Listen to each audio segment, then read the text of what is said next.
हमारा एमएफए की ये क्लास होगी और चैप्टर नंबर हम 8 कर रहे हैं जो कि ख़त्म नहीं हो पा रहा क्लास की अटेंडेंस की वजह से। कुछ छुट्टियां आ गई थी ईद की और फिर उसके बाद कुछ बारिशों का मौसम आ गया, उसकी छुट्टियां आ गई हैं। आज हमारा टॉपिक नंबर 3 स्टार्ट होने जा रहा है। Particular paper point of view से कोई इतना इंपॉर्टेंस नहीं रखता, लेकिन चूंकि बुक का हिस्सा है और इसको टेस्ट किया जा सकता है तो इसको हम इग्नोर नहीं कर सकते हैं। इस टॉपिक का नाम है जी critical success factor for the products and services. अब सबसे पहले आपने ये चीज देखनी है जो कि इसका नाम है critical success factor. Critical success factor. अच्छा, सबसे पहले ये क्रिटिकल सक्सेस फैक्टर किसे कहते हैं? क्रिटिकल का क्या मतलब है? यहां पे क्रिटिकल का मतलब है कंपटीशन। मतलब क्या हुआ, आप जब मार्केट में अपना सामान बेच रहे हैं, वो सामान गुड्स भी हो सकते हैं और सर्विसेज भी हो सकती हैं, तो आपने अपने माइंड में एक चीज को रखना है, क्योंकि हम लोग एक सैचुरेटेड मार्केट में कारोबार कर रहे हैं। आज के दौर में अगर आप कोई भी बिजनेस स्टार्ट करना चाहते हो तो ऑलरेडी उसका कोई ना कोई ओपोनेंट अवेलेबल होता है मार्केट में, उसके सब्स्टिट्यूट्स अवेलेबल होते हैं।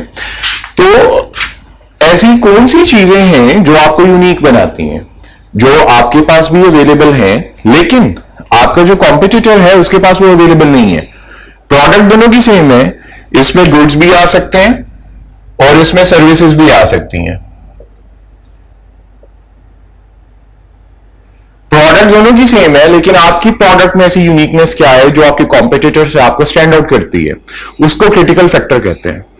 अब अगर तो वो जो प्रोडक्ट में जो डिफरेंस है, जो यूनिकनेस है, वो आपको आपके कॉम्पिटिटर से बिल्कुल ही अलग कर रही है, यूनिक बना रही है और वो लोगों को पसंद भी आ रही है, वो चीज क्रिटिकल सक्सेस फैक्टर कहलाएगा। वो चीज क्रिटिकल सक्सेस फैक्टर कहलाएगा। एक दफा आपको अगर याद हो तो पुराने लेक्चर में मैंने आपको टच पॉइंट्स बताए थे एक थ्योरी के साथ मिक्स करके। बिल्कुल सेम आज के दौर में उन टच पॉइंट्स को भी क्रिटिकल सक्सेस फैक्टर कहा जाता है। मैं यहां पे लिख भी देता हूं, यहां पे टच पॉइंट्स।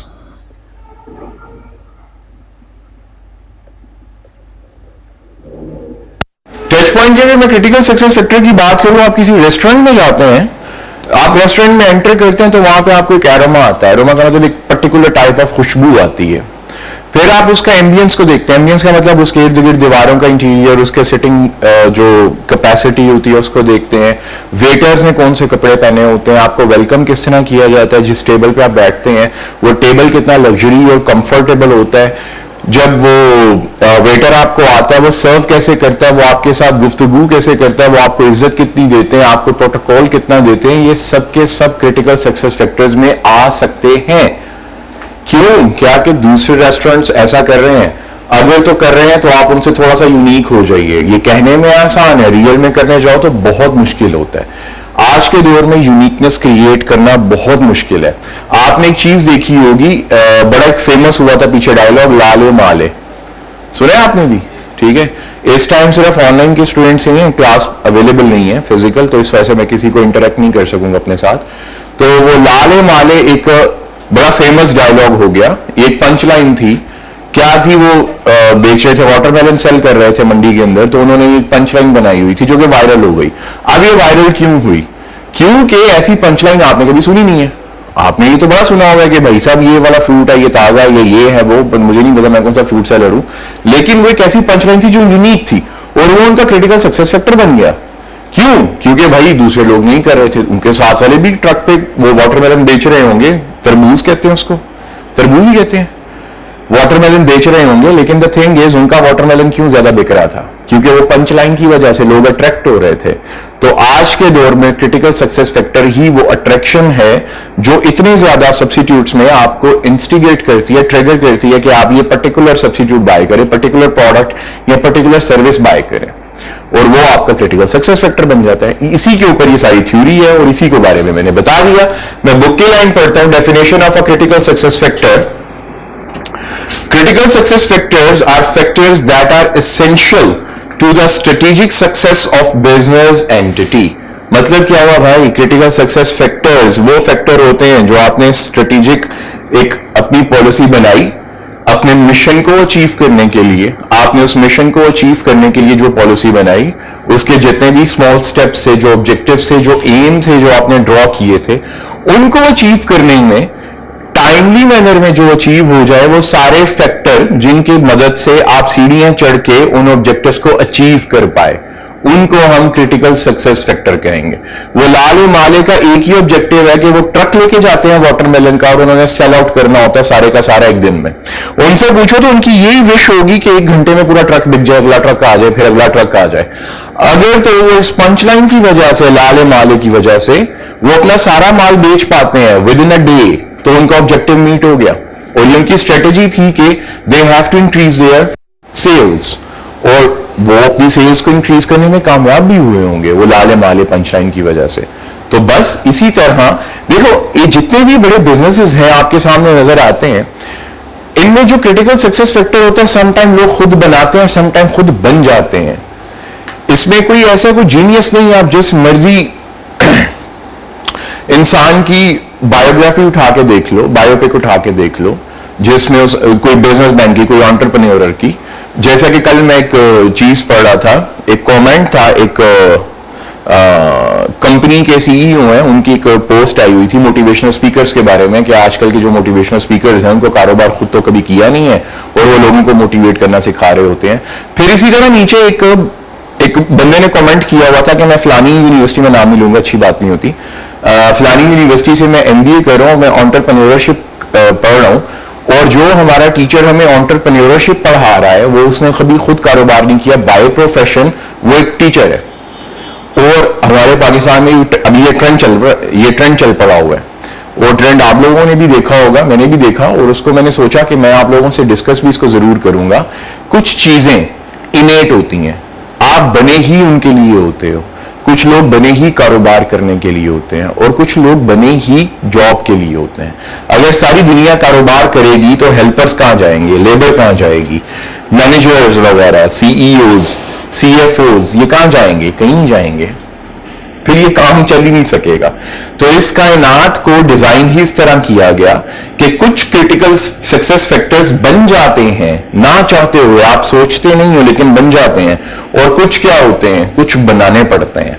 हाँ, जो बनाने पड़ते हैं उनके लिए आपको ये चीजें सिखाई जा रही हैं आज के दौर में। जैसा कि एक बड़ी फेमस आप लोगों ने देखी होगी, मैं कोई ज्यादा डेप्थ में आपको किसी कंपनी का ओवरव्यू नहीं दे सकता, या जो मैं काम करता रहा हूं मैं उसका ओवरव्यू नहीं दे सकता, क्योंकि आपने वो कभी किया नहीं है, तो आप उसके साथ रिलेट नहीं कर पाओगे। जिन चीजों के साथ रिलेट कर पाओगे वो मैं आप लोगों से डिस्कस कर लेता होता हूं। जैसा कि भी कुछ अर्सा पहले की बात है, मैंने एक ही लेक्चर में एग्जांपल कोट करी थी, क्या कहते हैं उसको, एम्पोरियम की या पैकेजेस की, जो डिपार्टमेंटल बड़े स्टोर्स होते हैं, जैसे कैरेफोर है, जैसे इम्तियाज है, जैसे अल्फतेह है, इनके टच पॉइंट्स मैंने आप लोगों से डिस्कस किए थे। इसी तरह हर सेलर अपने आजकल टच पॉइंट बना रहा है और वो उसको पता भी नहीं होता, वो पढ़ा लिखा नहीं होगा, उसको पता भी नहीं होगा। इवन के कुछ अर्सा पहले मैं एक बंदे से मिला और वो बिल्कुल पढ़ा लिखा नहीं है, बिल्कुल भी पढ़ा लिखा नहीं है, लेकिन माशाल्लाह से वो जो बिजनेस उसने बना लिया और जो उसने सप्लाई चेन मैनेज की, वो मेरी समझ से भी बालातर थी। जिस तरह उसने मैनेज की, अगर मैं होता तो मैं उस तरह मैनेज ना कर पाता है। दो के मैंने वो पढ़ी हुई है चीजें, दो के मैंने वो करी भी हुई है, लेकिन जिस तरह पर्टिकुलरली उसने करने में कामयाब हुआ, उसको पता भी नहीं था क्या कर रहा हूं मैं। उसका बस एम ये होता था कि मैंने रोज कितनी सेल करनी है, और मैंने अपने कस्टमर्स को डेली बेस के ऊपर जाके न्यू कस्टमर्स को टारगेट करना, नंबर ऑफ कस्टमर्स बढ़ाने हैं, और बस वो इसी तरह करता रहा। और करते करते करते करते वो इतनी बड़ी सप्लाई चेन बना गया कि एक दिन के अंदर, थोड़ा सा मैं आपको रफ सा फिगर दे देता हूं, तकरीबन वो एक दिन के अंदर तकरीबन 15 लाख रुपए की सेल करता है पर डे। और अगर पर डे उसकी 15 लाख की सेल है, उसमें से सिर्फ उसका 2%, 3% या 4% मार्जिन निकाल लो, तो आपको पता चल जाएगा कितने पैसे वो रोज के बना रहा है। और वो अकेला सिंगल हैंडेडली उसको मैनेज कर रहा है, और वो पढ़ा लिखा बिल्कुल भी नहीं है, मैट्रिक भी नहीं है वो बंदा। वही बात आ गई कि उसके जो सक्सेस फैक्टर्स ड्रॉ आउट किए वो हो गए थे, उसे पता नहीं था। पता होने के बावजूद भी कई लोगों से नहीं हो पाता। मैंने जब सियालकोट में गया, वहां पे जब मैंने एक बिजनेस स्टार्ट करा, तो मैंने इसमें करने की कोशिश की और वो उल्टा मेरे ही गले पड़ गए, क्योंकि वो कहते हैं ना, जैसा देश वैसा भेस। तो मैंने वैसा नहीं किया, मैंने भेस यही पढ़े लिखे वाला रखा हुआ था और काम खराब हो गया। तो वापस आते हैं जी, वो सारे के सारे फैक्टर्स जो आपकी स्ट्रेटेजी को फुलफिल करने में आपको मदद दें, वो सारे के सारे क्रिटिकल सक्सेस फैक्टर्स कहलाएंगे। बस इतनी सी बात आपने याद रखनी है। एग्जाम्पल करने को दिल करे तो कर लीजिएगा, चलिए मैं एग्जाम्पल आपको करवा देता हूं। A firm of accountants has an office in a major Pakistani city. The partners are considering an expansion of business by opening another office in another city 50 miles away. एक ऑडिट फर्म है या firm of accountants audit firm ही है, यहाँ पे उसको firm खोलना चाह रहे हैं। उनके काफी शहरों में उनके फर्म्स हैं, तो वो एक न्यू ब्रांच ओपन करना चाह रहे हैं, और जहां पे ब्रांच ओपन करना चाह रहे हैं वो 50 माइल्स अवे, यहां से दूर है, फार अवे, जहां पे उनका एग्जिस्टिंग ऑफिस है। The partners want to expand their businesses but they are cautious about investing in a project that might not succeed and might cost them a lot of money. तो उनके कुछ जो partners हैं वो business को expand करना चाह रहे हैं, लेकिन वो ये भी साथ सोच रहे हैं कि अगर ये एक्सपेंशन की तरफ नहीं गया, हमने ऑफिस बनाया, फर्नीचर रखा, न्यू एम्प्लॉयज हायर किए, सब कुछ कर लिया, लेकिन हमारे पास बिजनेस नहीं आ रहा, हमारे पास जिस तरह कस्टमर क्लाइंट्स आने चाहिए थे वो क्लाइंट आ नहीं रहे हैं, तो फिर क्या होगा? हमारी फिक्स कॉस्ट बढ़ चुकी होगी, हमारी वेरिएबल कॉस्ट तो चलो वो हमारी कैपिटल एक्सपेंडिचर तो हम लोगों ने कर लिया होगा, अब फिक्स कॉस्ट हमें बेयर करना पड़ रही है, वेरिएबल को इग्नोर किया जा सकता है यहाँ पे। और ये क्या हो गया? मंथली हमें एक खर्चा पड़ गया जो हर महीने में आएगा ही आएगा, आएगा ही आएगा। तो फिर क्या होगा? They have a meeting to discuss the factors that would be critical to success of a new office. तो उन्होंने सारे वो फैक्टर्स को ब्रेनस्टॉर्म किया, एक मीटिंग की, एक मीटिंग में बैठ के सारे फैक्टर्स को उन्होंने ब्रेनस्टॉर्म किया, और ब्रेनस्टॉर्म करने के बाद वो इस नतीजे पे पहुंचे, they prepare the following list of the factors, के हमारे सामने कौन कौन से चैलेंजेस हैं, कौन कौन सी ऐसी चीजें हैं जो हमारी वीकनेस हो सकती हैं, लेकिन उस वीकनेस को हम स्ट्रेंथ में कन्वर्ट करने में कामयाब हुए तब वो फर्म चल सकेगी। ठीक है, तो वो कौन कौन से हैं जी? Employing top quality accountants for the new office. तो हमारा ये क्रिटिकल सक्सेस फैक्टर बन सकता है कि हम जितने भी टॉप क्वालिटी के अकाउंटेंट्स हैं, हम अपने न्यू ऑफिस के लिए उनको हायर कर सकते हैं। Obtaining a minimum number of corporate clients, हम लोग एक टारगेट सेट कर लेते हैं कि कम से कम हमारे पास अगर कॉर्पोरेट क्लाइंट्स 15 होंगे और वो परमानेंट हमारे साथ कॉन्ट्रैक्ट कर लेंगे, हमारे साथ एक टाइप में चले जाएंगे, तो फिर हमारे पास रेगुलर इनकम वहां से आएगी, जिसकी वजह से हम अपने बिजनेस को नेक्स्ट लेवल पे लेके जा सकते हैं। या हमारे जो सेल्स टारगेट हैं, जो हमारे फिक्स कॉस्ट को और वेरिएबल कॉस्ट को वो अचीव कर सकें, जिससे हम ब्रेक इवन पे चले जाएं, वो मीट हो जाएंगे पहले 2 साल में, 1 साल में, 6 महीने में, 7 महीने में, ये जो भी उनके टारगेट्स हों। Number 3, obtaining a minimum number of private clients. हम लोगों ने पब्लिक लिमिटेड कंपनीज को भी क्लाइंट बनाना है, और उसके बाद जो प्राइवेट इंडिविजुअल्स हैं, जिसमें के पार्टनरशिप्स आती हैं, जिसमें सोल प्रोप्राइटर्स आते हैं, और जिसमें प्राइवेट लिमिटेड कंपनीज भी आ सकती हैं। ये पब्लिक के बारे में हो गया, और ये अदर 3 कंपनीज के बारे में हो गया, उनको भी हमने टारगेट करना है। और जो इंडिविजुअल्स होंगे वो ज्यादा होने चाहिए, क्योंकि टैक्स रिटर्न्स करवानी होती हैं, 100 मामलात होते हैं, NTN के, CRN कह रहा हूं, उसके STRN के, सेल्स टैक्स रजिस्ट्रेशन नंबर वगैरह, तो वो सारी चीजें हम टारगेट करेंगे। फिर उसके बाद offering a full range of audit and accountancy services, हम एक फुल फ्लेज ऑडिट, इंटरनल और एक्सटर्नल भी, और उसके साथ साथ हम अकाउंटेंसी की जितनी भी सर्विसेज हैं, वो जो उसमें फॉल करती हैं, वो सब हम देने की कोशिश करेंगे। Locating the new office in attractive city centre premises, और हम अपना ऑफिस बनाएंगे वहां पे कि जहां पे क्या हो सके, अट्रैक्शन हो। हम बिल्कुल एक ऐसे प्लाजा में, ऐसे ऑफिस वेन्यूज को डिसाइड करेंगे जहां पे अट्रैक्शन हो, लोग कहें कि यार ये पढ़े लिखे लोग हैं, क्या कमाल की बिल्डिंग में दफ्तर है यार इनका। ये अंदरून लाहौर में आप शालमी में दफ्तर खोल के बैठ जाओ, कोई मुंह लगाने को तैयार नहीं होगा। क्यों? क्योंकि लोगों की परसेप्शन ये होती है कि जो भाई ऐसे डेलिकेट काम करते हैं, जो ऐसे ये एक एलीट क्लास को टारगेट करने के लिए काम किए जाते हैं, उनके जो प्रेमिसेस हैं, उनके जो एम्बियंस हैं, वो भी ऐसे ही एलीट और लग्जरियस होने चाहिए। So all these factor could be important and might help the new office to be a success. However, not all of them might be critical to the success of the venture. ये जितने भी आपको ऊपर बताए गए, हो सकता है ये सारे के सारे फैक्टर मिलके आपकी इस नई कंपनी को नेक्स्ट लेवल पे लेके जाने में कामयाब हो सके, लेकिन ये सारे के सारे क्रिटिकल सक्सेस फैक्टर नहीं हो सकते। इसमें से कोई एक आदि होगा, क्योंकि जो ऑलरेडी वहां पे फर्म्स होंगी, अकाउंटेंसी की फर्म्स होंगी, ऑडिट फर्म्स होंगी, वो ये काम कर रही होंगी। अब आपने अपने आप को उनसे यूनिक करना है, और वो कौन सा फैक्टर आपको उनसे यूनिक कर पाता है वो आपने डिसाइड करना है, या वो हो जाएगा। सम टाइम इंसान चलता है और वो काम हो जाते हैं, और बस फिर देखो मैं आपको एक मिसाल देता हूं। मैंने ऑनलाइन बिजनेस स्टार्ट किया 2000 बैक इन 2013। अभी भी गूगल करो, चलो मैं नाम नहीं लिखता, आ जाएगा, क्योंकि अब मैं उसको तकरीबन छोड़ रहा हूं। तकरीबन मैं उसको छोड़ रहा हूं।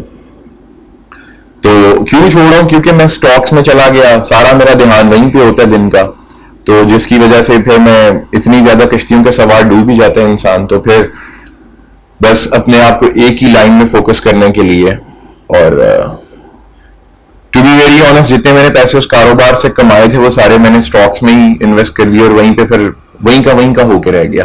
तो इस वजह से उस कारोबार को मैंने खैरबाद करने की कोशिश की, और उसमें जो मेरा क्रिटिकल सक्सेस फैक्टर था वो पेमेंट सिस्टम था। अब होता क्या था, पाकिस्तान के और उसके बाद इजिप्ट, दो मेरे पास मार्केट्स थी। इनके जितने भी प्लास्टिक सर्जन होते थे, मैं उनको फ्री डिलीवरी के साथ साथ कोई एडवांस पेमेंट नहीं लेता था शुरू में, क्योंकि ये रिस्की कारोबार होते हैं। आप जब इंस्ट्रूमेंट्स डिलीवर करते हैं, ठीक है, उनको इंस्ट्रूमेंट्स मिल जाते हैं, हो सकता है वो उनकी सर्जरी में काम करें, या हो सकता है वो जिस टाइप की सर्जरी करना चाह रहे हैं वो उसको परफॉर्म ना करें, क्योंकि एक डेलिकेट काम है ना प्लास्टिक सर्जरी। तो फिर मैंने क्या सोचा, इसका शुरू में मैंने ये काम किया कि मैं उनसे पेमेंट नहीं लेता था। मेरे एंड पे एक रिस्क था काफी बड़ा कि मुझे वापस आ सकता है, ठीक है, वो क्या कह सकते हैं उसको, वो मुझे क्या, जैसे आप लोग सेल्स रिटर्न कहते हैं, ठीक है, वो मुझे सेल्स रिटर्न आ सकती है, रिटर्न इनवर्ड कहते हैं इसको शायद। तो मुझे रिटर्न इनवर्ड का खतरा था कि ये ज्यादा बढ़ सकता है, लेकिन अल्लाह के करम से हुआ क्या कि पहले 3 महीने रिटर्न इनवर्ड थी, उसके बाद खत्म हो गई। और उसका फायदा क्या हुआ कि लोगों को मुझ पे भरोसा होना शुरू हो गया कि हम लोग क्या करते हैं, डिलीवरी दे देते हैं, आप सर्जरी परफॉर्म कर लें, काम की हुई, पैसे दे दीजिएगा, अदरवाइज सामान वापस भेज दीजिएगा। कैसी है ना मजे की बात। ये बड़ा रिस्की बिजनेस था, लेकिन एक रिस्की स्टेप था जो मैंने टेकअप किया, और शुक्र अल्लाह का कि उसमें मुझे कामयाबी मिल गई, और ये मेरा क्रिटिकल सक्सेस फैक्टर बन गया। आप ऐसा मत कीजिएगा अगर आप कोई कारोबार कर रहे हैं, क्योंकि मैं नीश को टारगेट कर रहा था, और नीश सारे पढ़े लिखे लोग थे, उनमें से ऐसा फाइनेंशियल करप्ट बंदे नहीं थे। हाँ, अगर आप मैथ्स को टारगेट करते हैं और मैथ्स में फिर फाइनेंशियल करप्शन बहुत ज्यादा होती है, तो आपका कारोबार चलने से पहले ही डूब जाएगा। तो ये वाला इनमें रखिएगा कि इसको ऐसा हर क्रिटिकल फैक्टर को हर कारोबार में नहीं किया जा सकता ना। आगे चलते हैं जी। All of these factors could be important, ये हो गया, इसका मैं लास्ट पैरा पढ़ रहा हूं, फिर इसके बाद नेक्स्ट पॉइंट पे भागूंगा। When management are analyzing a market and a customers in the market, they should try to understand which factors are essential to succeed in business in the market and which factors are not so important. Strategic success is achieved by identifying the CSFs and setting the targets for performance linked to those critical factors. मतलब क्या, उन्होंने कुछ नहीं कहा, सिर्फ Amy Bongi से English लिख दी है।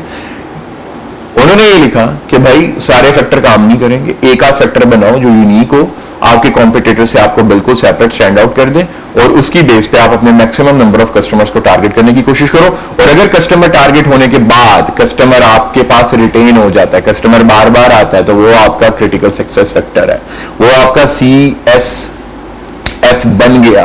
अब आपने उस पर काम करना है, बस इसका ये मतलब है। अगले पॉइंट में, marketing and CFS of products and services. आप गुड्स बनाते हो या आप सर्विसेज बनाते हो, तो आपने क्या करना है, आपने माइंड में एक चीज को रखना है। ये फिर वायर का इशू नहीं सॉल्व हो रहा हमारा। आपने उनको वैसे कहा था इस वायर के लिए, अहमद देवा सिंह, देखेंगे अगले जन्म में, देखेंगे ये लोग क्या कर रहे हैं। Marketing and CFS। अच्छा देखिए जी, अब मार्केटिंग क्या चीज है। मार्केटिंग हम लोगों ने 4 P's पढ़ लिए, हम लोगों ने टॉपिक नंबर 4 पढ़ा, उसमें मार्केटिंग को सारा कवर करा। बिल्कुल, जब आप अपनी प्रोडक्ट की, आप अपनी गुड्स की पोजीशनिंग करते हो, मार्केट में पोजीशनिंग करते हो, पोजीशनिंग का मतलब होता है कि आपकी प्रोडक्ट लग्जरी है या मिड रेंज की है, आप अमीर लोगों को टारगेट कर रहे हो, गरीब लोगों को टारगेट कर रहे हो, या मिडिल क्लास को टारगेट कर रहे हो। आपकी प्रोडक्ट कोई ब्रांड से रिलेटेड है, एसोसिएटेड है, या आपकी प्रोडक्ट मैसेज के लिए है, आपकी प्रोडक्ट हर कोई यूज कर सकेगा, या आपकी प्रोडक्ट सिर्फ चंद लोग यूज कर सकेंगे, ये पोजीशनिंग होती है। मैं इसको ज्यादा डिटेल में नहीं पढ़ा रहा, क्योंकि इसके साथ फिर ब्रांडिंग अटैच हो जाती है, और ये बड़ा लंबा टॉपिक बन जाएगा, तो मेरे लिए मुसीबत बनेगी एक्सप्लेन करने में इसको फिर इतना ज्यादा छोटे से टाइम में। आप अपने सामान को लोगों तक पहुंचाते कैसे हो? जैसा कि मैं कहता हूं यार सबसे कमाल का एसी कौन सा, अगर मैं घर में लगवा लूं तो बिल सबसे कम आएगा, तो यार आप क्या नाम लेंगे? हायर का। इनके दिमाग में हायर का एसी है, हायर ने ऐसी पोजीशनिंग की होगी, माइट भी इन्होंने किसी से सुना हो या इन्होंने उसकी कोई कमर्शियल देखी हो या उन्होंने कोई ऐसे ब्रोशर्स वगैरह ऐसे वो होर्डिंग्स वगैरह लगा दी हो जिससे ये महसूस हो कि हायर का सबसे ज्यादा इको फ्रेंडली और सबसे ज्यादा ये जो क्या कहते हैं उसको इलेक्ट्रिसिटी जो कम कंज्यूम करता है वो वाला एसी है। हो सकता है मेरी नजर में वो डाइकन का है या ग्री का है, क्योंकि जो पाइनर्स थे ऐसा उन्होंने पोजीशन किया था जब शुरू शुरू में ये आए थे, तो वो दुनिया का सबसे पहले जो इन्वर्टर निकाला था वो निकाला था ग्री ने। फिर डाइकन ने उसके साथ ही एक ऐसी एक प्रोडक्ट होमोजेनस प्रोडक्ट बनाई थी और ये दोनों टॉप लीडर्स हैं अपनी मार्केट के। खैर वापस आते हैं, तो ग्री ने मेरे दिमाग में एक पोजीशन करा हुआ है कि अगर आपको 70% तक बचत चाहिए, कहां पे बचत चाहिए? इलेक्ट्रिसिटी में बचत चाहिए, तो आप हमारा एसी लगवाइएगा। इसी तरह जितने भी, अगर आप चिप्स खाएं तो कौन सा चिप्स खाएंगे? लेस खाएंगे। क्यों? क्योंकि पाकिस्तान में सबसे ज्यादा एडवर्टाइजमेंट लेस करता है। पहले स्लांटी किया करता था, फिर वो खत्म हो गया। इसके अलावा आप किसी भी चिप्स की कमर्शियल नहीं देखोगे, वो पोजीशन ही नहीं करते अपने आप को। लेस पोजीशन करता है। आप जिस मर्जी बंदे को खड़ा करके पूछ लो यार चिप्स खाने कौन से खाओगे, वो आपको लेस कहेगा। ये पोजीशन है। आपके दिमाग में चिप्स का कोई भी नाम लूं, यार मुझे कोई चिप्स तो खिला दे, आप जाके लेस ले आओगे। हर कैंटीन में, जैसा ये बाहर भी कैंटीन है, यहां पे भी लेस पड़े होंगे और येलो कलर का लेस का रैपर आपको दूर से नजर आ रहा होगा। येलो वैसे ही बड़ा आई कैची कलर होता है, सबसे ज्यादा आई कैची कलर ही येलो है, तो वो आपको दूर से नजर आ रहा होगा। तो ये क्या है? ये उसकी पोजीशन है कि बड़े भी खा सकते हैं, छोटे भी खा सकते हैं, मेल फीमेल सब खा सकते हैं उसको। इवन के जो बहुत ज्यादा बूढ़े हैं वो भी लेस को खा सकते हैं। ये उनकी पोजीशन है। इसी तरह आपने अपनी प्रोडक्ट को पोजीशन कैसे करना है ये मार्केटिंग में सिखाया जाता है। जिस तरह आप पोजीशन करोगे, जैसा कि मैंने कहा, आपको याद है हमने डेमोग्राफ पढ़े थे,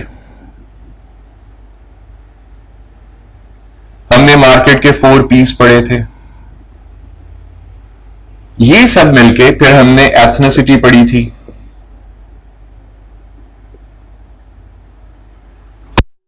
फिर हमने जियोग्राफ पढ़े थे।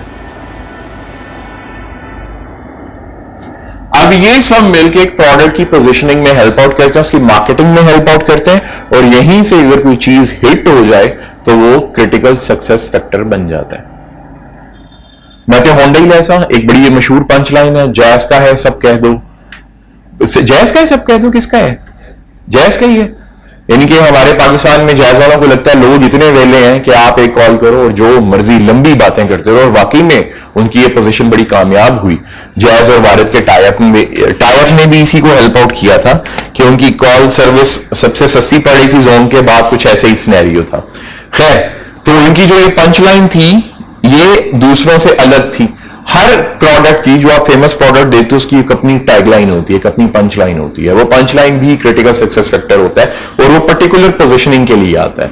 जैसा कि इस लेक्चर के शुरू में मैंने लाल माल बता दिया था आपको, वो इसके बिल्कुल स्टार्ट में आएगा। सॉरी, स्टार्ट में कह रहा हूं, उसके अंदर आपकी पोजीशन कर देगा। जैसे ही मैं लाल माले का नाम लेता हूं तो फौरन आपके दिमाग में वाटरमेलन आ जाते हैं, और वाटरमेलन में वही लोग आते हैं जो वो आपने देखे थे, वो ट्रक वाले लोग। उसके अलावा कोई नहीं आता, आपको कोई रेडी पे नहीं मिलेगा लाले माले। अगर मैं भी जैसे बार बार बोल रहा हूं लाले माले, तो आपके दिमाग में वो ट्रक ही आ रहा है। ये पोजीशन है उनकी। और क्रिटिकल सक्सेस फैक्टर क्या करता है? आपकी पोजीशन को और स्ट्रॉन्ग करता है। आपके सबकॉन्शियस में छोटे छोटे रजिस्टर्स बने होते हैं अल्लाह की तरफ से, मेमोरीज बनी होती है, उनमें वो स्टोर हो जाता है, और बस फिर वो आपकी प्रोडक्ट को बार बार रिकॉग्नाइज करने में मदद देता है। जैसा कि अगर मैं बात करता हूं बेस्ट इंस्टीट्यूट की, अब मैंने सिर्फ इंस्टीट्यूट का नाम लिया, मुझे नहीं पता आपके दिमाग में क्या इमेज आया। जो भी इमेज आया वो आपकी परसेप्शन है, वो लाले माले के साथ ही आपने उसको परसीव किया हुआ है, और वो उस इंस्टीट्यूट की इमेज बन चुकी, पोजीशन हो चुका। यही है 3.2 नंबर टॉपिक, जो मार्केटिंग और CFS for products and services के बारे में है। The previous example considers CSFs for a new business venture. Strategic planners might not to identify the CSFs for a particular product or service. तो भाई साहब, कहने का मतलब क्या हुआ? जब हम स्ट्रेटेजी को डिजाइन कर रहे होते हैं, कोई स्ट्रेटेजिक पॉलिसी बना रहे होते हैं, तो हमने CSF नहीं बनाने होते। ये ऑटोमेटिकली कस्टमर को देखकर, मार्केट डायनामिक्स को देखकर, कस्टमर के बिहेवियर को देखकर, और जिस जगह पे हम फॉल कर रहे होते हैं, खड़े होते हैं, उनको देखकर खुद ब खुद बन जाते हैं। सम टाइम लोगों को देखकर बनाने पड़ते हैं, सम टाइम खुद ब खुद बन जाते हैं और सम टाइम लोगों को देखकर बनाने होते हैं। इसकी एग्जांपल आप पढ़ लीजिएगा स्पोर्ट्स कार की, मैंने इसकी जगह पे लाल माले की दे दी, आप इसको स्पोर्ट्स कार के साथ भी लिंक कर सकते हैं। दुनिया की सबसे बेस्ट स्पोर्ट्स कार कौन सी है? तो जो फॉर्मूला है वो भी स्पोर्ट्स कार है और बड़ी बेस्ट स्पोर्ट्स कार में से, लेकिन वो रोड के ऊपर नहीं चलती, उसके लिए स्पेशल ट्रैक चाहिए होते हैं। मैक्लारेन है भाई, बहुत कमाल की गाड़ी है। फिर इसके बाद फरारी आ जाती है और लैम्बोर्गिनी आ जाती है, फिर उसके बाद बुगाटी आ जाती है। अब ये सब स्पोर्ट्स कार्स हैं, इनमें से बेस्ट कौन सी है मुझे क्या पता, मैंने तो कमर्शियल्स ही देखी है, मैंने कौन सा चलाई हुई है भाई। मैंने तो इन गाड़ियों को टच भी नहीं किया हुआ, इनको फील भी नहीं किया हुआ, अंदर बैठ के उनको चलाना, एक्सेलरेट करना तो दूर की बात है। मैंने तो पास से गुजरते भी नहीं देखी हुई, नहीं देखी हुई है। खैर यार, दुबई में बड़ा कुछ देखा था, तो वहां पे ये सब मिलती है। वहां पे बैटमैन की कार भी थी, बैटमैन मूवी 2 आई थी। एक तो ये क्रिश्चियन बेल की है ना, उससे पहले वाले बैटमैन 2 मूवी थी, तो उसकी गाड़ी दुबई में लॉन्च की गई थी। दुबई में सिटी सेंटर हुआ करता था, नहीं हॉलीडे सेंटर, उसका पूरा नाम था हॉलीडे इन। तो वहां पे मैं अक्सर अपने अब्बा के साथ जाया करता था, तो वहां पे वो ग्राउंड फ्लोर के ऊपर ही उन्होंने उसको किया हुआ था, बैटमैन की गाड़ी को। तो भाई बड़ी लग्जरी और खूबसूरत कार थी वो, और वहां पे वो डिस्प्ले में थी, तो वहां पे देखा करते थे, उसको टच भी किया करते थे। बस इतना ही था हॉलीडे इन सेंटर। और मुझे अच्छे से याद है अब तो, हॉलीडे इन सेंटर बिल्कुल जहां पे घर था हमारा, अपार्टमेंट से बाहर निकले, जमीन सड़क पे चले जाए तो बिल्कुल सामने हॉलीडे इन सेंटर होता था। और कितने किलोमीटर दूर होता था, मेरा ख्याल है कोई 700-800 मीटर दूर होता था। और मैं डेली उसको देख के यही कहता था आज फिर बैटमैन की गाड़ी देखेंगे। तो जब इंसान ऐसे बचपना होता है उसके अंदर यही कहता ना फिर, तो वहां पे वो चीज देखी थी और वो पता नहीं किस कंपनी ने बनाई थी। बहरहाल तो ये स्पोर्ट्स वाले से मुझे याद आ गया और मैंने आप लोगों से शेयर कर ली। आप लोग एक दफा इसको पढ़ लीजिएगा तो बस फिर हो जाएगा टै टै फिस। लेकिन जी इसी के साथ हमारे क्रिटिकल सक्सेस फैक्टर जो मेन था वो खत्म हुआ। बेसिकली क्रिटिकल सक्सेस फैक्टर को फिर मैं एक इन अ नटशेल आपको बताना चाहूंगा, वो फैक्टर जो आपको आपके कॉम्पिटिटर से स्टैंड आउट कर दे, अलग करके रखते हैं। आपका कॉम्पिटिटर भी वही माल बेच रहा हो, आप भी वही माल बेच रहे हो, लेकिन आप में अट्रैक्शन आ जाए उस पर्टिकुलर चीज की वजह से, जिससे आपके कारोबार में, आपकी उस प्रोडक्ट में, आपकी सर्विस में अट्रैक्शन आ रही है, वो आपका क्रिटिकल सक्सेस फैक्टर बन जाएगा। ब्रांड मैनेजमेंट एक चीज होती है, उसमें क्रिटिकल सक्सेस फैक्टर को डिजाइन करना सिखाया जाता है और वो काफी कॉम्प्लिकेटेड होता है। बुकिश पॉइंट ऑफ व्यू से तो बड़ा इजी पीजी है, 4 थ्योरीज होती हैं, 4 किस्म के एनालिसिस होते हैं, आप वो कर लें, क्रिटिकल सक्सेस फैक्टर डिजाइन हो जाएगा। लेकिन रियल लाइफ में ऐसे नहीं होता, रियल लाइफ में ये बहुत डिफरेंट होती हैं चीजें। मैं आपको एक छोटी सी चीज बताता हूं, चले रहने देते हैं, ये यूट्यूब पे जाएगा तो फिर पता नहीं इसको किस तरह लोग परसीव करेंगे, तो फिर प्रॉब्लम ना बन जाए, क्योंकि अभी हमारे जहन इतने खुले नहीं हुए कि मैं आपको कोई एग्जाम्पल दूं और आप उसको डाइजेस्ट कर सको। बड़ी मैनर्ड में एग्जांपल थी मेरे दिमाग में, खैर छोड़ते हैं। एक कंपनी थी, मेकअप कंपनी थी, उसका मैंने CSF आपके साथ शेयर करना था, खैर फिर कभी। तो अभी हम क्या करने जा रहे हैं, टॉपिक नंबर 3, इसमें से देखो MCQs बन सकते हैं, पूरे का पूरा टॉपिक आ जाए मैं कुछ कह नहीं सकता। CSFs एंड की परफॉर्मेंस इंडिकेटर्स, KPIs बड़े फेमस हैं जी। KPIs कहते हैं किसको है, आप यूं समझ लो कि बीइंग एन एम्प्लॉई आपको जो भी टारगेट दिया जाता है, आप उस टारगेट को अचीव कर लो, वो आपका KPI कहलाएगा। अचीव किया तब भी KPI, अचीव ना किया तब भी KPI, और उसमें यही लिखा जाएगा कि आपने परफॉर्मेंस अचीव, आपकी जो टारगेट अचीव हुआ तो आपकी परफॉर्मेंस अच्छी है, अगर टारगेट अचीव नहीं हुआ तो आपकी परफॉर्मेंस बुरी है, बस उसी को KPI कहते हैं। अपने लेवल पे इतना ही याद रखो। CSFs should be identified during process of assessing strategic position. Management needs to, अच्छा यहां पे strategic position नहीं होना चाहिए, यहां पे प्रोडक्ट या सर्विस पोजीशन होना चाहिए। जितने भी क्रिटिकल सक्सेस फैक्टर होते हैं, मोस्ट ऑफ द टाइम वो किसी कंपनी की स्ट्रेटेजिक पॉलिसी को या उसकी पोजीशनिंग को एनालाइज करने के काम नहीं आते हैं। प्रोडक्ट और सर्विस को एनालाइज करने में, उसकी सेल्स रेवेन्यू को इंक्रीज करने में और की अकाउंट्स को मैनेज करने में काम आते हैं। की अकाउंट्स का मतलब कोई अकाउंटेंट वाले अकाउंट नहीं होते, ये कस्टमर्स की बात होती है, जो की कस्टमर्स होते हैं जिनके ऊपर आपकी कंपनी चल रही होती है, ये उसको मैनेज करने के काम आते हैं, उसके एनालिसिस में काम आते हैं। तो मेरे मुताबिक यहाँ पे स्ट्रेटेजिक पोजीशन के अलावा यहाँ पे प्रोडक्ट या सर्विस की पोजीशन की बात होनी चाहिए थी। Management need to understand the main reason why particular product और सर्विस आर सक्सेसफुल। तो मैंने ये बता दिया बार बार कि मैनेजमेंट को सोचना पड़ेगा कि आपकी कोई भी जो प्रोडक्ट है वो क्यों मशहूर हो रही है, उसके पीछे कौन सा सक्सेस का राज है, वो लाले माले है या वो कोई आपका सर्विस स्ट्रक्चर ऐसा बन गया, आपके क्लाइंट बार बार आ रहे हैं, आपका सेल्स टीम इतनी स्ट्रांग हो गई है, ब्ला ब्ला, कुछ भी वो हो सकता है। मैं आपको एक छोटी सी एग्जांपल दे देता हूं। जब मैं इस इंस्टीट्यूट में आया तो जो इनका फ्रंट ऑफिस है, मैंने उसको CSF बनाने के लिए कुछ मशवरा दिया कि आप ये काम करके इसको SF में कन्वर्ट कर सकते हैं। देखो, ऐसा नहीं है कि मैं कोई अल्लाह माफ करे अकले कुल लूं। हाँ, ये है कि तकरीबन 2011 से मैं काम कर रहा हूं। सक्सेसफुल होना अनसक्सेसफुल होना अल्लाह के हाथ में होता है, लेकिन बस काम तो कर रहा हूं ना। तो जब अल्लाह चाहेंगे तब मैं बहुत ज्यादा सक्सेसफुल हो जाऊंगा। पैसे तो कमा ही रहा हूं, शुक्र अल्लाह का। तो बताने की बात क्या है, तो वो जो एक्सपीरियंस है, जो गलतियां करके हम आए हैं मार्केट में, अपनी इंडस्ट्री में पर्टिकुलर, उससे जो गलतियों से सीखा वही CSF बन गए और वही इंप्लीमेंट करने के लिए मैंने मशवरे भी दिए। अब वो इंप्लीमेंट करना या ना करना वो तो इख्तियार हमारे हाथ में नहीं होता, तो मैनेजमेंट का काम होता है। बट द थिंग इज आप किसी भी इंस्टीट्यूट की पर्टिकुलर सक्सेस का राज देखिए तो वो उसकी सेल्स एंड मार्केटिंग टीम होती है। वो उसकी सेल्स एंड मार्केटिंग टीम, ये सेल्स एंड मार्केटिंग टीम क्या करती है, किसी इंस्टीट्यूट की बात कर रहा हूं क्योंकि आप लोगों ने इंस्टीट्यूट देखे होंगे, इस वजह से स्टूडेंट को इंस्टीट्यूट में लेके आने के काम आती है। अब स्टूडेंट इंस्टीट्यूट में आ गया, अब सेकंड टीम यहां पे काम आएगी जो टीचर्स की, फैकल्टी की होगी।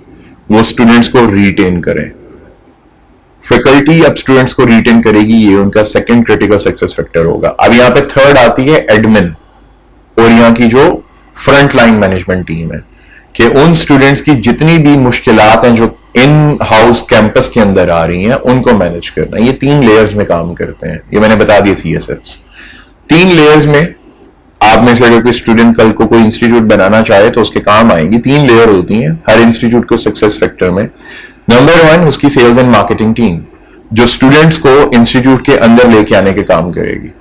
फिर नंबर 2 उसको रिटेन किसने करना है, वो उसकी फैकल्टी ने करना है। अगर तो फैकल्टी पूरा उतर सकी स्टूडेंट्स की उसके ऊपर, उम्मीदों के ऊपर, तो स्टूडेंट्स रिटेन हो जाएंगे, प्लस स्टूडेंट्स आपकी मार्केटिंग भी करेंगे, रेफरल। वो खुद कहेंगे यार अगर पढ़ना है तो यहां पे पढ़ो। नंबर 3 उसकी कोर मैनेजमेंट जो कि फ्रंट लाइनर्स होंगे, जो स्टूडेंट्स की डे टू डे प्रॉब्लम्स को अंडरस्टैंड करेंगे और उनको रिजॉल्व करेंगे, फीडबैक को फीड फॉरवर्ड में कन्वर्ट करेंगे। अब ये 3 लेयर्स अगर अपना काम ठीक से करती रहेंगी, वो इंस्टीट्यूट सक्सेसफुली बढ़ता रहेगा आगे। और अगर इनमें से एक भी लेयर खराब होती है तो वो इंस्टीट्यूट ज्यादा देर चल नहीं पाते। नॉर्मली यही होता है। आप जिस भी इंस्टीट्यूट का नाम लो उसमें ये तीनों खूबियां होंगी, ठीक है, जो आपको लग रहा है। जैसा कि मैं अपनी बात करूं तो मैं पैक से पढ़ा हुआ हूं, तो माशाल्लाह पैक सबके सामने, अल्लाह पाक सबको तरक्की दें और तरक्की दें, सबके सामने उनमें ये तीनों लेयर्स अवेलेबल हैं। फिर आप किसी और का भी नाम ले लो। खैर वापस आते हैं।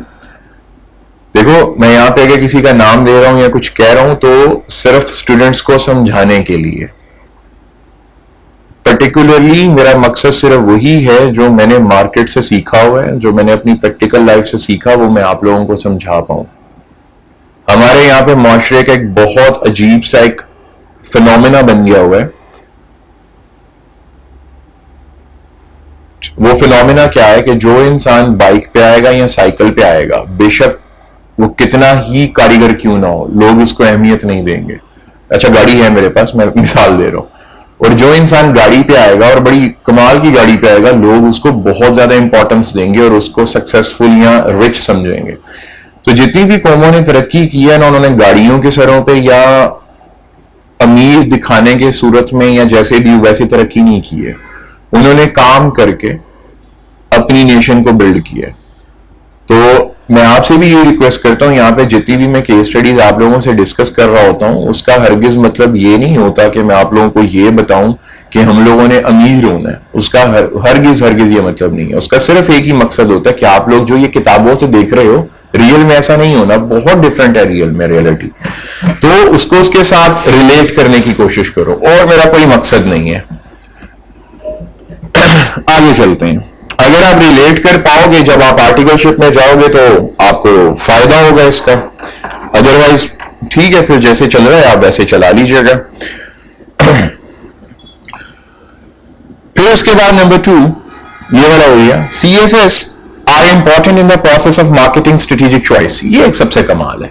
जब आप मार्केटिंग स्ट्रेटेजी को डिजाइन कर रहे होते हो कि आपने प्रोडक्ट को पोजीशन कैसे करना है, जैसा कि वो मैंने उस बोर्ड पे लिखा हुआ, नहीं रहने दे, बोर्ड पे ना दिखाइए, वो पहले भी तो अवेलेबल था ही, नोट कर लिया होगा। अच्छा, ऑनलाइन लेक्चर में क्योंकि यूट्यूब पे जाना है तो मैंने इसमें कोई ज्यादा बोर्ड को यूज नहीं किया, क्योंकि आपके सामने होगा, मेरी बातें आप सुन के नोट्स बना लीजिएगा। अल्लाह अल्लाह खैर, चल वैसे भी कोई इतनी इंपॉर्टेंस नहीं रखता।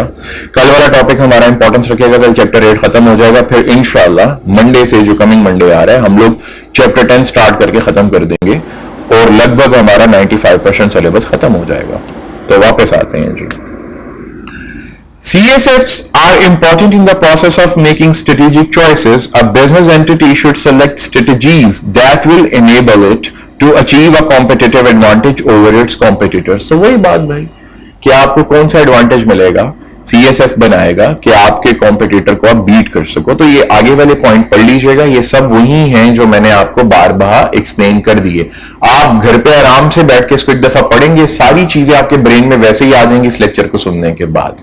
अब जॉनसन एंड स्कूल्स ने 6 स्टेप बताए CSF को यूज करने के। 6 स्टेप हैं, इन 6 स्टेप को रियल में आप यूज कर सकते हो, लेकिन सारे 6 के 6 स्टेप यूज नहीं होंगे। कहीं पे पहले 2 स्टेप यूज होंगे, कहीं पे पहला और चौथा स्टेप यूज होगा। अभी मैं करके भी दिखाता हूं आप लोगों को, और ये इसी तरह चलता रहेगा। जरूरी नहीं है कि सारी चीजें हर चीज में यूज हो जाए। Number 1, identifying the success factor that are critical for profitability. वो प्रॉफिटेबिलिटी लॉन्ग रन की भी हो सकती है, शॉर्ट रन की भी हो सकती है। देखो, इसको आप रट्टे के तौर पर यूज करना, रियल में ऐसे नहीं होता। ठीक है, जॉनसन एंड स्कूल्स ने जो 6 स्टेप दिए, सबसे पहले उसने ये कहा कि आपने क्या करना है, आपने आराम से बैठकर ये डिसाइड करना है कि ऐसा कौन सा फैक्टर है जो आपकी प्रॉफिटेबिलिटी को इंप्रूव कर सकता है। ऐसा कौन सा फैक्टर है जो आपकी प्रॉफिटेबिलिटी को इंप्रूव कर सकता है, आपकी प्रॉफिटेबिलिटी को बढ़ा भी सकता है, कम भी कर सकता है। अगर बढ़ा सकते तो लॉन्ग रन में कौन सा होगा, शॉर्ट रन में कौन सा होगा। ठीक है जी, ये कर लिया। अब क्या करें, step number 2, identify which is necessary in order to achieve a superior performance in critical success factor. अब हमने ये डिसाइड कर लिया जी, हमारा जो KPI है, KPI को चलो छोड़ देते हैं, हमारा जो सक्सेस फैक्टर है सेल्स को बढ़ाने के लिए, वो हमारी प्रोडक्ट की यूनिकनेस है। अभी तक प्रोडक्ट वैसे अवेलेबल तो है, लेकिन जो हमारे फीचर्स हैं प्रोडक्ट में वो दूसरों के पास नहीं है। चलो मैंने देख लिया, आईफोन की बात कर ली, आईफोन कमाल कर रहा है, ठीक है, जो उसके फीचर्स अवेलेबल नहीं है। फिर हमने सेकंड स्टेप में क्या करना है, अब हमने उस जो फर्स्ट स्टेप में हमने देखा यूनिकनेस, उसको मेंटेन करके रखना है। हमने रिसर्च, देखो मैंने बार बार ये चीजें बता दी, प्रोडक्ट लाइफ साइकिल में बता दी, बूम के बाद जब हमने रिसेशन में, बूम के बाद जब डिक्लाइन में जाने लगने तो हमने R&D करनी है, फिर बाउंस बैक करना है। ये सारे वही स्टेप लिखे हुए हैं, कोई नई चीज नहीं है। आप उसको पढ़ेंगे आराम से, फौरन आपके दिमाग में आ जाएंगी ये सारी चीजें। स्टेप 1 में जो सक्सेस फैक्टर हमने आइडेंटिफाई किया, स्टेप 2 में हमने उसको और अपने कोर परफॉर्मेंस के ऊपर लेके जाना है। हमने उसको पॉलिश कर करके, उसमें R&D कर करके, रिसर्च एंड डेवलपमेंट करके उस यूनिकनेस को मेंटेन करना है, बल्कि और यूनिक बना देना, ताकि हमें कॉम्पिटिटिव एडवांटेज मिले और कोई भी कॉम्पिटिटर हमारे साथ कंपीट ना कर पाए। थर्ड स्टेप क्या कहते हैं जी, the entity should develop the level of critical competence so that it requires ability to gain a competitive advantage. फिर आपने पहले सक्सेस फैक्टर को जो आइडेंटिफाई किया उसको और यूनिक बनाया। थर्ड स्टेप में आपने ऐसे पेटेंट, ऐसे जोन बना लेने हैं, ऐसे ब्लू जोन में चले जाना है। रेड ओशन स्ट्रेटेजी और ब्लू ओशन स्ट्रेटेजी मैंने कहीं जिक्र किया होगा शायद अपने किसी लेक्चर में, अगर तो नहीं किया तो फिर मैं कर दूंगा आने वाली जगह पे। आपने एक ऐसे पाथवे को ऑप्ट कर लेना कि आपका कॉम्पिटिटर वहां पे जा ही ना सके। ये हर कंपनी के लिए पॉसिबल नहीं होता। दुनिया में गिनी चुनी कंपनीज हैं जिनके लिए ये पॉसिबल हो पाया कि उनका कॉम्पिटिटर उनको कंपीट नहीं कर पा रहा, बाकी सब एक दूसरे के साथ लड़ रहे हैं। Amazon की बात करते तो Amazon eBay को टक्कर दे पाया, आईफोन अभी टक्कर नहीं दे पा रहा, जो सीधी सी बात है। आईफोन सिर्फ एक ब्रांड सिंबल बना हुआ है, उसके अलावा यूनिकनेस में या फीचर्स में वो सैमसंग को टक्कर नहीं दे पा रहा। OnePlus आ चुका हुआ है जो कि आईफोन के लेवल पे यूरोपियन मंडी में, यूरोपियन मार्केट में आईफोन को टक्कर दे रहा है। Amazon इसको कर पाया, लेकिन Amazon के पास बेतहाशा पैसा था। लॉस लीडिंग स्ट्रेटेजी वो लेके इतनी ब्रूटल चले कि eBay सोच भी नहीं सकता था, जितने eBay का टोटल मार्केट कैप था, eBay का जितना टोटल मार्केट कैपिटल था, मार्केट कैप था, उससे ज्यादा उनका लॉस लीडिंग था, सॉरी लॉस लीडिंग कह रहा हूं, लॉस लीडिंग बजट था उनका, सॉरी, ईबे का जितना मार्केट कैप था उससे ज्यादा तो डिस्काउंट दे दे के अमेजोन वालों ने क्या करना था, अपना माल बेचना था नुकसान पे, उन्होंने बजट बनाया हुआ था। कैसी मजे की बात है ना। और जब इतना ज्यादा भी कंपनी पैसा डालेगी तो क्या होगा, उसका कॉम्पिटिटर वैसे ही खत्म हो जाएगा। तो स्टेप 3 में ये लिखा होगा कि आपने ऐसा जोन क्रिएट कर लेना है कि जो कॉम्पिटिटर है आपका वो चाह के भी उसमें ना आ सके। फिर वही बात, ये सबके लिए पॉसिबल नहीं है, ये सिर्फ चंद कंपनीज के लिए पॉसिबल होता है। आप इसको अपनी दुकान पे, आप इसको अपने कारोबार में अप्लाई नहीं कर सकते। करने की कोशिश करो, आपको बहुत ज्यादा फंड्स चाहिए, आपको बहुत यूनिक किस्म की मैन पावर चाहिए जो सिर्फ आपके पास अवेलेबल हो, किसी और के पास अवेलेबल ना हो, ब्ला ब्ला ब्ला। जैसा कि फेसबुक की बात करते हैं, फेसबुक ने एक जोन बनाया, बिल्कुल फेसबुक के पास भी ये थी चीज, लेकिन अब आपको पता नहीं है फेसबुक का कंपटीशन है पबजी। कभी सुने फेसबुक का कंपटीशन पबजी कैसे होगा? भाई पबजी तो बंदे मारने वाली गेम है, तो फेसबुक का कंपटीशन कहां पे है? पबजी में तो आप तस्वीरें नहीं लगा सकते, फेसबुक में तस्वीरें लगा सकते हो। फोर्टनाइट है वो फेसबुक का, भाई कैसे हो गया कॉम्पिटिटर? अब देखो ये बातें हैं ना, ठीक है, और ये रियल में कॉम्पिटिटर्स हैं। फेसबुक को गेम नहीं बना रहा, हम बात करें मेटावर्स की, वर्चुअल रियलिटी, एक रियलिस्टिक वर्ल्ड की। तो फेसबुक उसमें पाइनर बनने जा रहा था, लेकिन ऑलरेडी फोर्टनाइट और उसने पबजी ने बना दिया। अब फेसबुक उनको कंपीट करने की कोशिश कर रहा है। और एनएफटीज, नॉन फंजाइबल टोकन, एनएफटीज जो मार्केट प्लेस है वो इसी की कंपटीशन में है, मेटावर्स का, ये फोर्टनाइट वालों के साथ और पबजी वालों के साथ और ब्ला ब्ला पता नहीं किस किस के साथ कंपटीशन है वहां पे। और आपको मजे की बात बताऊं, दुनिया में जितने टॉप के ब्रांड्स हैं सब मेटावर्स में कन्वर्ट हो रहे हैं, और मेटावर्स को जो बूस्ट दे रहा है वो फोर्टनाइट और पबजी दे रहा है। कैसी है ना इंटरेस्टिंग बात। मेटावर्स क्या होता है और फेसबुक का इनसे क्या जोन, कैसे ब्रीच किया इन दोनों कंपनीज ने, ये अलग कहानी है। यूट्यूब पे नहीं मिलेगी, आपको करके देख लीजिएगा अगर मिल जाए तो, क्योंकि मैंने इसको यूट्यूब किया था, केस स्टडी को नहीं मिल रही थी मुझे तो। और बहरहाल आगे चलते हैं। Identifying appropriate key performance indicators for each critical performance that target KPI is achieved। तो फिर आपने क्या करना है जी, स्टेप 4 में आपने उन क्रिटिकल सक्सेस फैक्टर्स को अचीव करने के लिए कुछ केपीआई बना लेने हैं, जो आपका आइडेंटिफाई कर लिया आपने स्टेप 1 में। स्टेप 2 में आपने R&D जारी रखी। स्टेप 3 में आपने एक जोन क्रिएट कर लिया। स्टेप 4 में आपने उस जोन में मेंटेन रखने के लिए आपने केपीआईज बना लिए। Step 5, give emphasis to develop critical competencies of each aspect of performance that competitors will find it difficult to achieve a matching level of competence। तो जब केपीआई आपने बना ली है, अब आप अपने हर एम्प्लॉय, अपनी हर कोर टीम को आप डिप्लॉय कर रहे हो और आप मोटिवेट कर रहे हो कि उसको मेंटेन किया जाए, ताकि आपका जो कॉम्पिटिटर है आपको केपीआईज में भी मात ना दे सके। Number 6, monitor the firms achievement of its target KPIs and also monitor the comparative performance of the competitor. तो फिर आपने साथ साथ अपने केपीआईज के साथ साथ आपने अपने कॉम्पिटिटर्स के केपीआईज को भी देखते रहना है। आपने अपना एनालिसिस, इंटरनल एनालिसिस तो करना ही करना है, साथ ही आपने अपने कॉम्पिटिटर्स का एनालिसिस भी करना है, ताकि वो कोई ऐसी यूनिकनेस क्रिएट ना कर लें जो आपको पीछे छोड़ दे। बस यही कहानी थी। इसके बाद है जी टॉपिक नंबर 3 है कॉम्पिटिटिव बेंचमार्किंग। पढ़ते हैं, इंपॉर्टेंस रख सकता है। हाँ, इसके ऊपर कोई 4 मार्क का क्वेश्चन आ सकता है कि कॉम्पिटिटिव बेंचमार्किंग क्या होती है। देखो, CSF, क्रिटिकल सक्सेस फैक्टर को ही कॉम्पिटिटिव बेंचमार्किंग कहते हैं। अब ये जो CSF है, इसी को ही घुमा के ये सारा लिखा हुआ है और कुछ भी नहीं है। आप इसको पढ़ेंगे तो आपको ऐसे समझ आ जाएगी। मैं पढ़ना स्टार्ट करता हूं।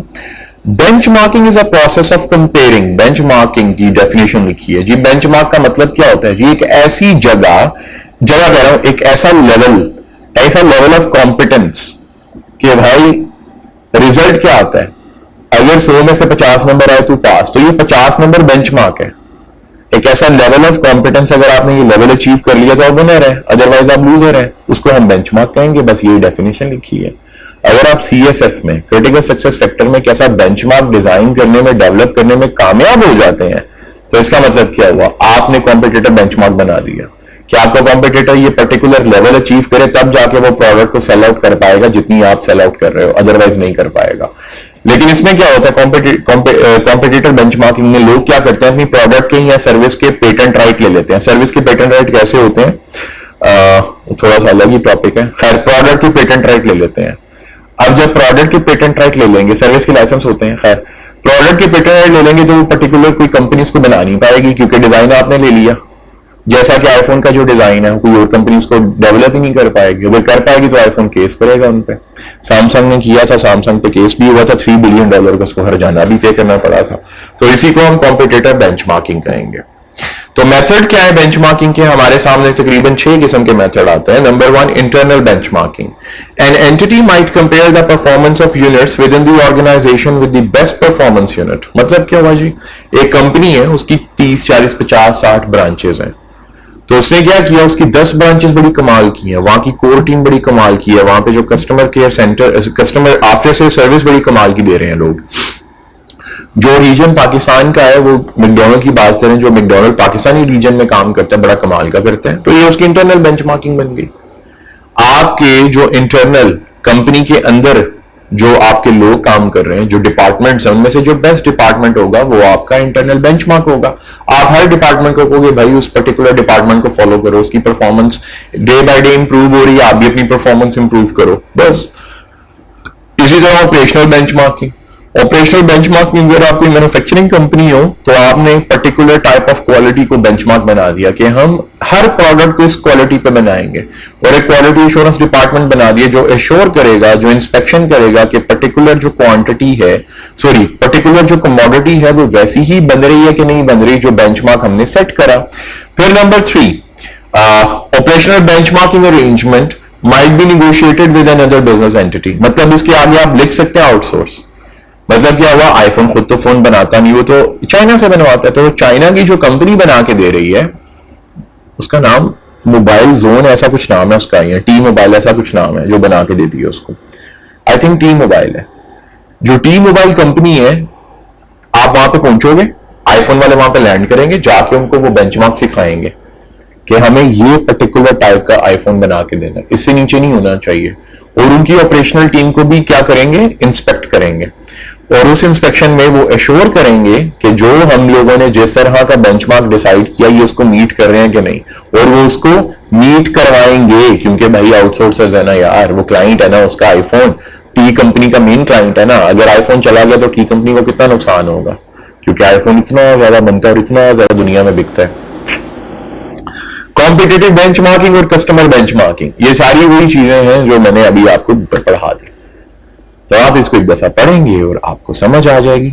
फिर उसके बाद आता है जी मेथड्स ऑफ कॉम्पिटिटिव बेंचमार्किंग। तो ये जो इतनी बातें मैं आपको केपीआईज और सीएसएफ की पढ़ा रहा था, ये सारी की सारी यही चीजें थी कि हम इनको किस तरह बना सकते हैं। आप इसको एक दफा पढ़ेंगे, सिर्फ पढ़ना है, कोई रट्टा नहीं लगाना, कुछ नहीं करना, सिर्फ एक दफा ना ऐसे पढ़ लेना नॉवल की तरह, और आपको ये चीजें वैसे ही आपके दिमाग में रजिस्टर हो जाएंगी। फिर हमारा टॉपिक नंबर 4 तो हम लोगों ने कब का कर लिया हुआ, बचपन में कर लिया था, और ये सारी चीजें हो गई। फिर उसके बाद रिसोर्सेज एंड कॉम्पिटेंसीज भी हो गई थी हमारे पास, और फिर हमारा रह गया कंपैटिबिलिटीज एंड कॉम्पिटिटिव एडवांटेज। ये हम इंशाल्लाह कल के लेक्चर में इसको सम अप करेंगे। कल के लेक्चर में टॉपिक नंबर 6 और 7 खत्म हो जाएगा, और इसी के साथ हमारा चैप्टर नंबर 8 भी कल खत्म हो जाएगा। फिर इसके इंशाल्लाह पास पेपर्स करेंगे, जो कि CFAP के भी होंगे, कुछ BMBS के भी होंगे, जो पुराने कैफ हुआ करता था, कैफ 4 था आई थिंक वो, जिसको रिप्लेस किया गया, MFA ने रिप्लेस करा। और फिर उसके बाद इंशाल्लाह हम लोग चैप्टर नंबर 10 स्टार्ट करके अपने सिलेबस को टाटा बाय बाय कह देंगे। उम्मीद करता हूँ आपको आज का लेक्चर समझ में आया होगा। कोई भी क्वेश्चन हो तो व्हाट्सएप आपके पास है, मुझे क्वेश्चन करके पूछ सकते हैं। तो इस वीडियो को ज्यादा से ज्यादा लाइक कीजिएगा, अपने दोस्तों के साथ शेयर कीजिएगा, और हमारे चैनल को सब्सक्राइब भी कीजिएगा, और अपनी दुआओं में मुझे याद रखिएगा। मिलते हैं इंशाल्लाह आपसे अगले लेक्चर में, तब तक के लिए इजाजत दीजिए। अल्लाह हाफिज।